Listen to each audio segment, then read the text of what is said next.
Hello every one, ഇന്ന് നമ്മൾ എവിടെയാണെന്നറിയോ? Marine എക്സ്പോയിലാണ് വന്നിരിക്കുന്നത്. എറണാകുളത്തപ്പൻ അമ്പലത്തിൻ്റെ ഗ്രൗണ്ടിലാണ് കേട്ടോ.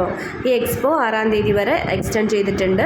അപ്പോൾ പോകാത്തവരും ഒന്ന് ചെന്ന് കാണുക. പിള്ളേർക്ക് നല്ല എൻ്റർടൈൻമെൻ്റ് ആണ്. ഒത്തിരി ഫിഷ് വെറൈറ്റീസ് ഉണ്ട്. അണ്ടർ വാട്ടർ സൂ പോലെയാണ് കേട്ടോ, എല്ലാം ഉണ്ട്. കുറേ വെറൈറ്റി ഫിഷസ് നമുക്ക് കാണാം. കണ്ടോ, ഷാർക്ക്, ഓസ്കർ, അതുപോലെ ഏഞ്ചൽ ഫിഷും കുറേ കളർ ഫിഷസും ഒക്കെ ആയിട്ട് നല്ല ഭംഗിയുണ്ടായിരുന്നു. പിള്ളേർക്ക് നല്ല എൻജോയ് ചെയ്യാൻ പറ്റിയ ഒരു സ്ഥലം തന്നെയാണ്. കണ്ടോ, നല്ല കളർ ഫിഷസ്, നല്ല അടിപൊളി ഭംഗി. ഫോണിൽ കാണുന്നേക്കാളും നേരിട്ട് ചെല്ലുമ്പോൾ അത് ഭയങ്കര എക്സ്പീരിയൻസ് തന്നെയാണ്. എനിക്ക് തോന്നുന്നു മീനുകളും നമ്മളെ കണ്ട് അതും പഠിച്ചു തോന്നണം. അത് നമ്മൾ ഫോട്ടോ എടുക്കുമ്പോൾ നിന്ന് പോസ്റ്റ് ചെയ്യും കേട്ടോ. അതൊക്കെ കാണുമ്പോൾ നല്ല ഹാപ്പിയല്ലേ.